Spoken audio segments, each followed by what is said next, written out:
नमस्कार, आप देख रहे हैं MNS न्यूज लाइव। मैं हूं आपके साथ खुशी। आइए देखते हैं आज की कुछ खास खबरें। FSL के सहायक निर्देशक संजीव गुप्ता ने बताया कि पिछले हफ्ते से जारी आफ्ताब का पॉलीग्राफ टेस्ट आज वो खत्म हो गया है। जल्द ही रिपोर्ट पुलिस को सौंप दी जाएगी। स्पेशल कमिश्नर ऑफ पुलिस सागर प्रति हुड्डा के दिल्ली के कोर्ट से 1 दिसंबर को आफ्ताब का नार्को टेस्ट करवाने की अपील की थी, जिसे मंजूरी मिल गई थी। आफ्ताब का narco test Baba Saheb Ambedkar hospital में होगा। सोमवार को आफ्ताब पर हमले के बाद लैब के बाहर BSF तैनात की गई थी। हमले के 2 आरोपियों को 14 दिन की जुडिशियल कस्टडी में जेल भेज दिया गया है। आफ्ताब के जेल वैन पर हुए हमले में शामिल 4 और आरोपियों का नाम सामने आया है। धन सिंह उर्फ लालू, गुर्जर, आकाश सोमे और पिंटू की तलाश में पुलिस छापेमारी कर रही है। दिल्ली पुलिस ने श्रद्धा को जॉब दिलाने वाले जिमेश नाबरिया की बयान दर्ज किया है। रिपोर्टर्स के मुताबिक श्रद्धा के पिता ने भी अपना बयान दर्ज करवाया। गहलोत पायलट में सुलह हुई चुनाव का एकजुट रहने का दावा। बिना हिजाब तबलीगन नेताओं से मिली हिना। रब्बिनियन राजस्थान में मुख्यमंत्री अशोक गहलोत के और सचिन पायलट के बीच कई दिनों से चली आ रही सियासी लड़ाई शांत होती दिख रही है। दरअसल अगले हफ्ते राहुल गांधी की भारत जोड़ो यात्रा प्रदेश में एंट्री करने वाली है और इससे पहले ही पार्टी महासचिव वेगुना पैतेलियरियो के जायजा लेने के लिए मंगलवार को जयपुर जाएंगे। वेणु ने पहले ही बंद कमरे में दोनों को मिलवाया, फिर मीडिया के सामने गहलोत पायलट का हाथ खड़े करवाकर कहा, दिस इज राजस्थान कांग्रेस, हम पूरी तरह से एक है। वेणुगोपाल ने कहा कि सचिन पायलट और अशोक गहलोत कह चुके हैं, हम यात्रा तक नहीं रुकेंगे, लेकिन चुनाव एकजुट होकर काम करेंगे। राहुल गांधी ने साफ कर दिया है कि गहलोत पायलट दोनों पार्टी के लिए अस्ट है। गद्दार विवाद में बाद मंगलवार को पहली बार दोनों नेताओं ने एक दूसरे का अभिनंदन किया। गहलोत ने कहा कि राजस्थान में सब एकजुट है। गहलोत और पायलट एसिड ही है और वही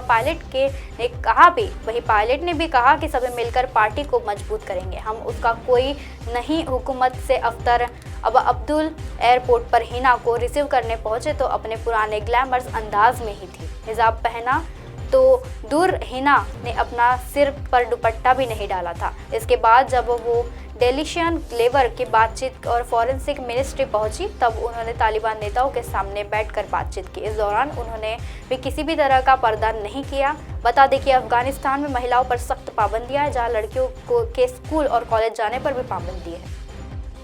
अब खड़गे ने PM मोदी को रावण जैसा कहा। बोले, विधायक सांसद निगम चुनाव में आपकी सूरत देखी, क्या रावण की तरह 100 मुख है। गुजरात चुनाव के लिए जारी प्रचार में कांग्रेस नेता मल्लिकार्जुन खड़गे ने एक बार फिर प्रधानमंत्री नरेंद्र मोदी पर निशाना साधा। अहमदाबाद के सोमवार को जनसभा के दौरान खड़गे ने कहा कि क्या रावण की तरह मोदी के भी 100 मुख है, मुझे समझ नहीं आता। रविवार को सूरत में जनसभा के दौरान खड़गे ने खुद को अछूत और प्रधानमंत्री मोदी को झूठे के सरदार बताया था। पढ़िए अहमदाबाद के खड़गे का रावण वाला बयान। बहरापुर में जनसभा के दौरान खड़गे ने क्या कहा। प्रधानमंत्री बोलते हैं कि कहीं ना कहीं मत देखो, मोदी को देखकर वोट दो।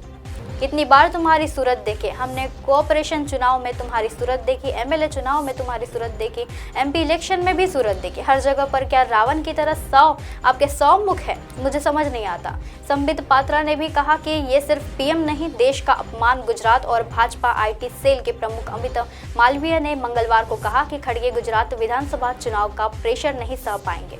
संबित पात्रा ने भी यह भी कहा है कि प्रधानमंत्री नरेंद्र मोदी को रावण कहना घोर अपमान है। सबसे पहले कांग्रेस की चीफ पर चूंकि सोनिया गांधी ने भी मोदी का मौत का सौदागर कहकर संबोधित किया था। आखिर इन लोगों को क्या मिलता है। कांग्रेस अध्यक्ष मल्लिकार्जुन खड़गे PM को रावण कहा है। इस प्रकार की भाषा का इस्तेमाल कांग्रेस की मानसिकता को दर्शाता है। ये सिर्फ मोदी जी का अपमान नहीं बल्कि पूरे देश और गुजरात का अपमान है। ये सिर्फ खड़गे का बयान नहीं बल्कि सोनिया और राहुल का भी बयान है। अब आप हमारे चैनल को अपने मोबाइल पर भी देख सकते हैं। मोबाइल ऐप पर देखने के लिए प्ले स्टोर से MNS न्यूज ऐप से डाउनलोड करें। इंस्टा, लिंक, ट्विटर, हाईकुक, फेसबुक और कई सोशल मीडिया के प्लेटफॉर्म पर हमारा चैनल उपलब्ध है। आप इसे YouTube पर भी देख सकते हैं। आप हमारे चैनल को लाइव भी देख सकते हैं www.mnsnews.com पर। फिलहाल वक्त चला दर्शकों ब्रेक का। ब्रेक लौटने के बाद देखिएगा देश और दुनिया की तमाम खबरें। बने रही है MNS न्यूज पर। नमस्कार।